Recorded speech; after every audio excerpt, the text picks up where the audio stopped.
রাজশাহীর সেই যুবলীগ নেতা কুমিল্লায় গ্রেপ্তার। বৈষম্য বিরোধী ছাত্র আন্দোলনের সময় রাজশাহীতে ছাত্র জনতার ওপর গুলিবর্ষণকারী যুবলীগ নেতা জহিরুল ইসলাম রুবেলকে গ্রেপ্তার করা হয়েছে।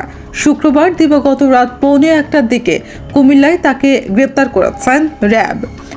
গণমাধ্যমে পাঠানো এক বার্তায় র্যাব মিডিয়া উইংয়ের পরিচালক লেফটেন্যান্ট কর্নেল মুনিম ফেরদৌস জানিয়েছেন, গত 5 আগস্ট রাজশাহীতে বৈষম্য বিরোধী ছাত্র আন্দোলন চলাকালীন ছাত্র জনতার ওপর হামলা ও গুলিবর্ষণকারী জহিরুল ইসলাম রুবেলকে কুমিল্লার দাউদকান্দি এলাকা থেকে গ্রেপ্তার করা হয়েছে। 5 আগস্টের ঘটনায় দায়ের করা 2টি হত্যাসহ একাধিক মামলার আসামি রুবেল।